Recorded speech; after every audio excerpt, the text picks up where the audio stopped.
এগুলো কি আনছোস? কেন? আপনার জন্য খাবার নিয়ে আসছি।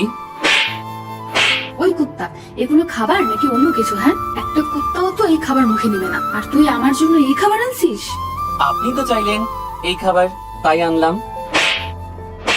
ওই, তোকে আমি আনতে বলেছি যেটা, সেটা না এনে আবার অন্য একটা এনে বলছিস সেটা আনছি। তোকে এখানে আনাটাই ভুল হয়েছে। প্লিজ, আপনি রাগ করবেন না, আমি আবার আনতেছি খাবার। যা, তাড়াতাড়ি যা। আর যদি এবারও খাবারটা যদি খারাপ হয় তাহলে তোর কপালে খারাপ আছে। আচ্ছা ঠিক আছে, আমি আবারও রান্না করতে গেলাম। গিয়ে আবার সেই খাবারটা রান্না করলাম, করে নিয়ে গেলাম। এই নিন আপনার খাবার। এবার যদি ভালো না হয় তাহলে তোকে কি যে করবো। আচ্ছা করেন, আগে খেয়ে দেখেন। কয়েক লুমকা খাবার মুখে নিল, নিয়েই ওয়া থু, ওয়া থু থু। টং প্লেটটা আছাড় মারলো। যেটা পারিস না সেটা কেন করিস? আর আমাকে কি মারতে চাস নাকি? ছোট লোকের বাচ্চা, আয় আমার সাথে কুত্তা। কলার ধরে রুমের বাইরে নিয়ে আসলো, আর আমাকে দরজা থেকে ধাক্কা মারলো। হুট করে আমায় ধাক্কাটা ঠিক থাকতে পারলাম না, সোজা গিয়ে 2 তলার সিঁড়ির উপর গিয়ে পড়লাম। আর সিঁড়ি থেকে পড়তে পড়তে নিচে পড়ে গেলাম। আমার নাক দিয়ে মুখ দিয়ে রক্ত পড়তেছে, অনেক জায়গায় ছুলে গেছে, শরীরে অনেক ব্যথা। আবার আমার কাছে আসলো, আর কালকে জানি ঠিক টাইমে চলে আসিস, আর যদি একটু দেরি হয় তাহলে তোর খবর আছে। এই নে টাকা। ছোট লোক, কাজ তো ভালো মতো করতে পারিস না, শুধু টাকাটা নিস। আমি সেখানে বসে টাকাটা তুলতে লাগলাম। আমার এখন অনেক টাকার প্রয়োজন, তাই তো টাকাগুলো তুলে নিলাম। আর উঠে দাঁড়ালাম, হাঁটতে পারতেছি না, পায়ে অনেকটা ব্যথা পেয়েছি, তাও ধীরে ধীরে হাঁটতে থাকলাম। আর বাড়িতে আসতে লাগলাম। আমি জানি আমার মা ছাড়া আর কেউ নাই, কিন্তু মা এখন হাসপাতালে ভর্তি আছে। আমার মায়ের বড় ধরনের একটা রোগ হয়েছে, যার জন্য মা হাসপাতালে মৃত্যুর সাথে লড়াই করতেছে। আমি আমার মাকে অনেক ভালোবাসি, কেননা মা ছাড়া আমার আর এই দুনিয়ায় কেউ নাই। আমি আমার মায়ের জন্য সব করতে পারি, আর আমার মাকে বাঁচানোর জন্য অনেক টাকার প্রয়োজন। আর আমাকে যে মেয়েটা এত কিছু করলো সে হলো জান্নাত, বড় লোকের একমাত্র মেয়ে। তার একটা ভাই আছে, সে বিদেশে থাকে, আর জান্নাত তিনি বাড়িতে থাকেন। আমার টাকার প্রয়োজন ছিল। যখন আমার মা অসুস্থ হয় তখন আমি মাকে হাসপাতালে নিয়ে যাই। তখন ডাক্তার বলে যে আপনার মাকে অপারেশন করানো লাগবে, আর সেই অপারেশনের জন্য প্রায় 10 লাখ টাকা লাগবে। আমি তো তখন ডাক্তারের কথা শুনে মাথায় হাত দিয়ে বসে পড়লাম। আপনি ওভাবে না ভেবে টাকার ব্যবস্থা করেন, তা না হলে আপনার মা বাঁচবে না। তারপর আমি জান্নাতের বাড়িতে কাজের জন্য যাই, আর জান্নাতের বাবা আমার সকল কথা শুনে আর আমাকে বলে, আমি দিতে পারি তোমার মায়ের সকল চিকিৎসার খরচ, কিন্তু তার বদলে আমার মেয়ের একটা পার্সোনাল অ্যাসিস্ট্যান্ট দরকার, আর সেটা হবে তুমি। আচ্ছা আমি রাজি। কিন্তু দেখো, আমার মেয়েটা কিন্তু অনেক রাগী, তোমার সাথে কিন্তু অনেক খারাপ আচরণ করতে পারে। না না, সমস্যা নাই, আমি তাতেও রাজি। আচ্ছা ঠিক আছে। তারপর আমাকে জান্নাতের সাথে পরিচয় করে দেন, কিন্তু জান্নাত আমাকে একদম দেখতে পারে না। প্রথমে আমাকে তার সাথে নিতে চাইছিল না, কিন্তু তার বাপে অনেক করে বলায় রাজি হয়ে পড়ে, কিন্তু সবসময় আমার সাথে খারাপ আচরণ করে থাকে। আমি ঘোরাতে ঘোরাতে বাড়িতে আসলাম, এসে ফ্রেশ হলাম। ভালো মতো ফ্রেশ হওয়ার কারণ হলো মাকে দেখতে যাব, যাতে মা না বোঝে আমি কষ্টে আছি। তারপর আমি মায়ের কাছে যাই, হাসপাতালে গিয়ে মায়ের কেবিনে যাই। মা আমাকে দেখে 2 হাত বাড়িয়ে দিলেন। আমি গিয়ে মাকে জড়িয়ে ধরলাম। মা আমাকে শক্ত করে জড়িয়ে ধরে কান্না করে দিলেন। বাবা, তুই দিনে দিনে এত শুকিয়ে যাচ্ছিস কেন? কই না তো মা, আমি ঠিক আছি। তুমি আগে বলো, তুমি এখন কেমন আছো? আমি তোকে ছাড়া কেমন ভালো থাকি, তুই আইসিস এখন ভালো আছি। মা। মা, তারপর রাতে আমি মায়ের সাথে ছিলাম। সকালে উঠে দেখি টাইম নাই বেশি, তাই তাড়াতাড়ি হাসপাতাল থেকে চলে আসলাম বাড়িতে। এসে মিছিল হতে লাগলাম। আজকে জান্নাত ম্যাডাম তাড়াতাড়ি যেতে বলছে, আর আজকে দেরি হলো, না জানি কি করে আমার সাথে। তারপর রেডি হয়ে তাড়াতাড়ি গেলাম, 20 মিনিট লেট। গিয়ে যখন ম্যাডামের রুমে যাই তখন দেখি জান্নাত ম্যাডাম রাগে ফায়ার। আমি কাছে যেতেই, ওই ছোট লোক, তোকে না আজকে তাড়াতাড়ি আসতে বলেছিলাম, তাহলে আজকে কেন দেরি করলি? সরি, মাফ করবেন, আজ একটু দেরি হয়ে গেল। আমার কাছে অজুহাত দেখাবি না, আমি অজুহাত শুনতে চাই না। আমায় ক্ষমা করেন, আর হবে না। আর যদি হয় তাহলে তোর কপালে খারাপ আছে। আচ্ছা তাহলে চলুন এখন। চল। তারপর গিয়ে আমি গাড়ি স্টার্ট করলাম। ম্যাডাম গিয়ে বসলেন, আমরা এখন কোথায় যাইতেছি ম্যাডাম? তোকে কি আমার সেটার কৈফিয়ত দেওয়া লাগবে? আমি যেদিকে যাইতে বলবো সেদিকে যাবি। আচ্ছা ম্যাডাম।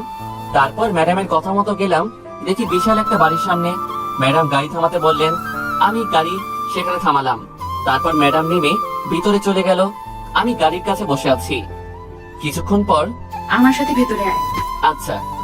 তারপর ম্যাডামের সাথে ভিতরে গেলাম। গিয়ে তো আমি অবাক, কি সুন্দর একটা বাসা। ভিতরে দেখতে যে এতটা সুন্দর, তাই চারিদিক দেখতে লাগলাম। এদিক ওদিক কি দেখিস? চল আমার সাথে। আচ্ছা। তারপর দেখি কয়েকটা মেয়ে বসে আছে। সেখানে জান্নাত ম্যাডাম গেল আর গিয়ে বলল, আই শোন, জি বলেন। ওইখান থেকে আমার জন্য কফি নিয়ে আয়, যা। ওকে, নিয়ে আসতেছি। তারপর সবার জন্য কফি আনতে গেলাম। সেখানে 9 জন মেয়ে ছিল। দেখতে মাশাআল্লাহ সবাই অনেক সুন্দর।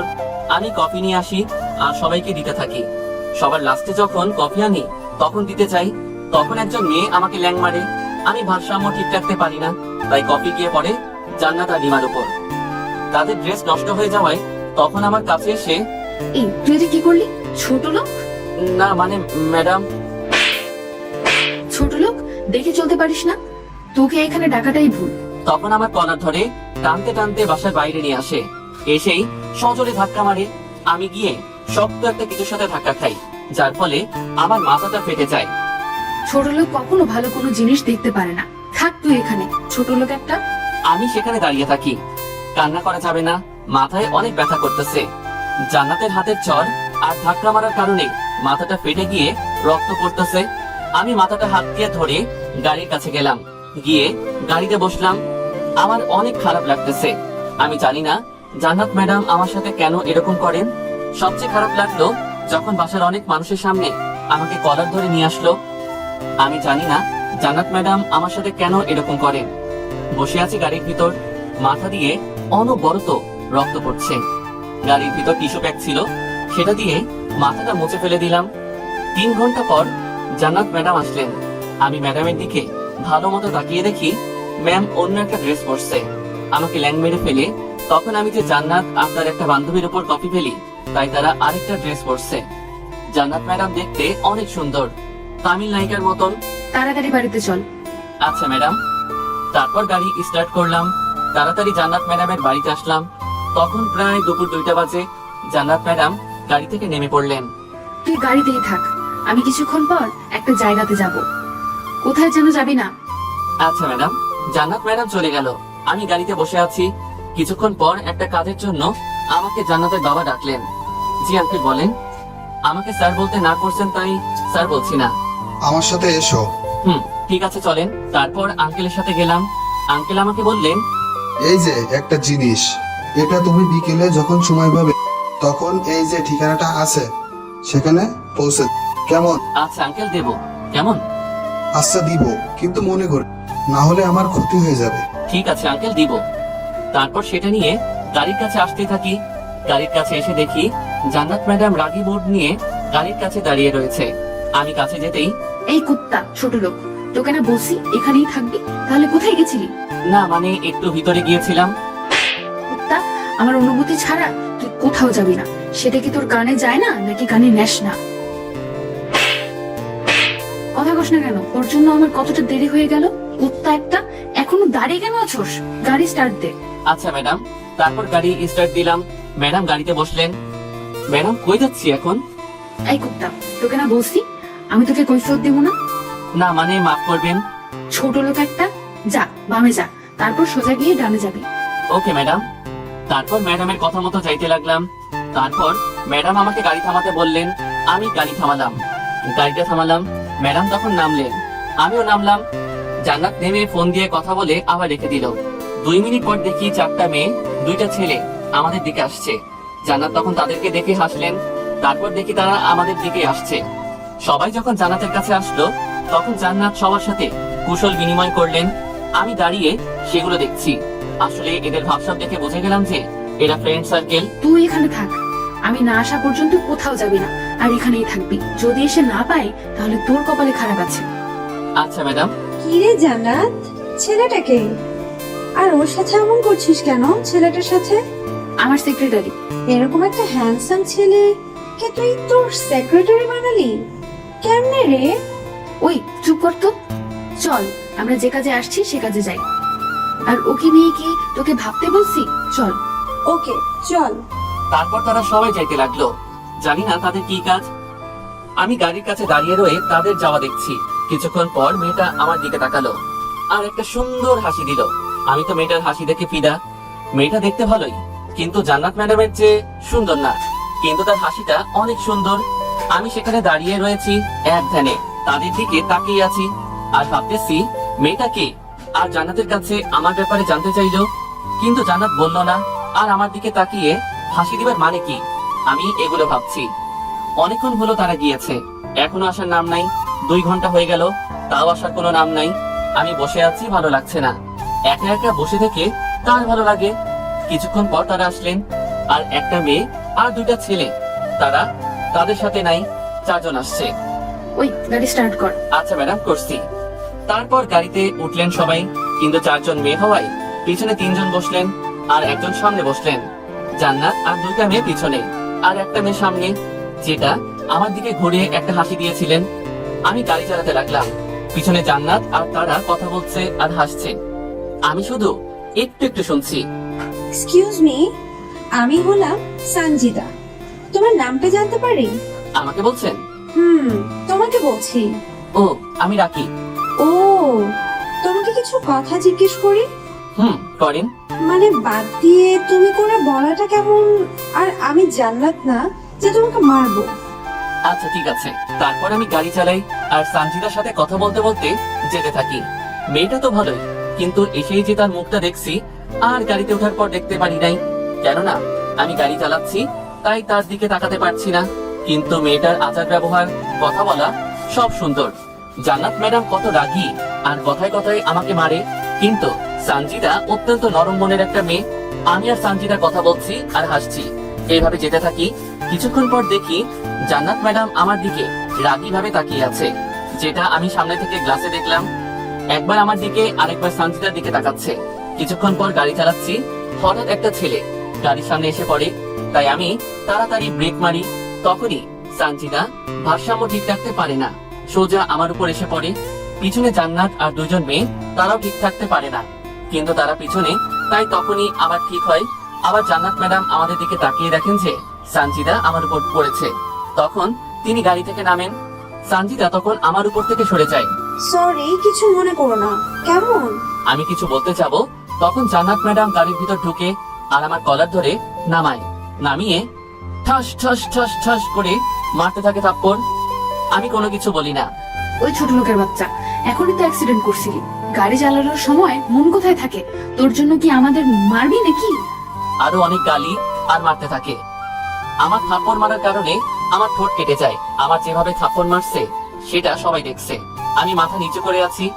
ওই, তুই ওকে এমনি মারছিস কেন? সামনে একটা ছেলে আসাতেই তো ও ব্রেক করছে। ওই তুই চুপ থাক, যা ছোট লোক, গাড়ি চালা। আমি গিয়ে গাড়ি স্টার্ট করে চালাতে লাগলাম। তোমার সাথে কি জান্নাত এরকম ব্যবহার করে? আমি মাথাটা নাড়ালাম। আমি গ্লাসের দিকে তাকিয়ে দেখি আমার ঠোঁট থেকে রক্ত পড়ছে। হাত উঠিয়ে আবার নামিয়ে নিলাম।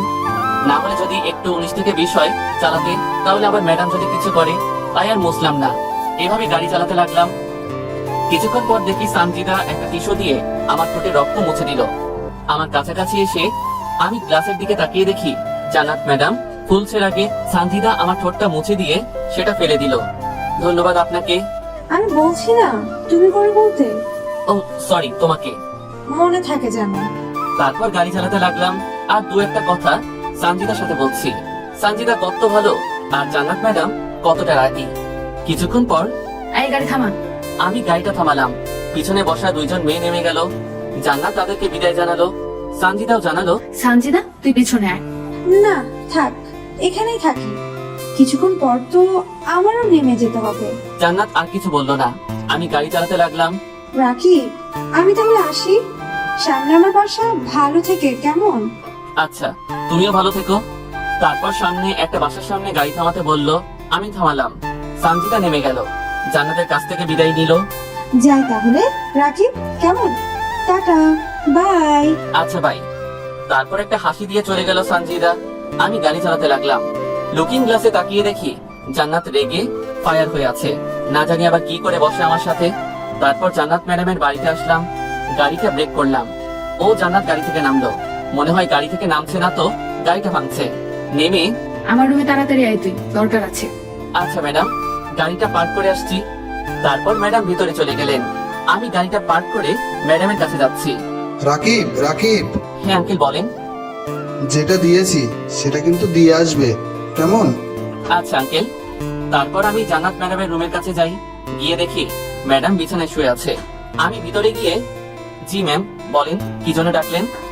জান্নাত ম্যাডাম উঠলেন আর আমার কাছে আসলেন, এসে ঠাস ঠাস ঠাস করে থাপ্পড় মারলেন। এই ছোট লোক, তুই আমার রুমে আসলি, আমার কি অনুমতি নিছিলি? না মানে ম্যাডাম। কুত্তা, এরপর থেকে আমার রুমে ঢুকতে গেলে অনুমতি নিবি। আচ্ছা ম্যাডাম। যা, আমার জন্য খাবার নিয়ে আয়। আচ্ছা ম্যাডাম। তারপর পরই আমি বাইরে আসি।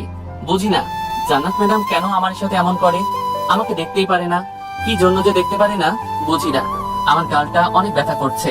প্রতিদিন যেভাবে ম্যাডামের হাতে চড় খাই, তারপর রান্নাঘরে গিয়ে বুয়াকে বলি ম্যাডামের খাবারটা দেন। বুয়া খাবারটা দেয়, আমি সেটা নিয়ে ম্যাডামের রুমের কাছে যাই, গিয়ে বলি আসবো। আয়।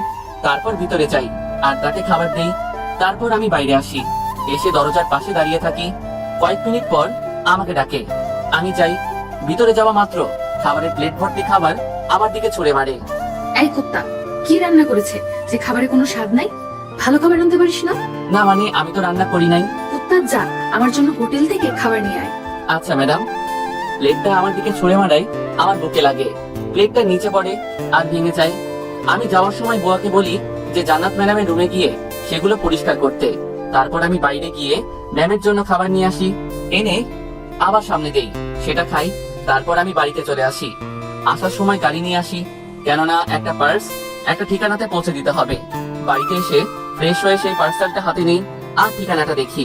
তারপর সেই অনুসারে যাইতে থাকি। সেই বাসার ঠিকানায় যাই আর গাড়িটা রেখে দারোয়ানের কাছে যাই। তারপর বলি, স্যার বাড়িতে আছেন? আছে কেন? না মানে একটা পার্সেল দিতে হবে। আচ্ছা যান ভিতরে। তারপর আমি ভিতরে গেলাম, গিয়ে দরজার সামনে দাঁড়িয়ে কলিং বেলে চাপ দিলাম। কিছুক্ষণ পর কেউ খুললো। যখন দরজা খুলে দিল তখন যাকে দেখলাম, দেখে তো অবাক আমি।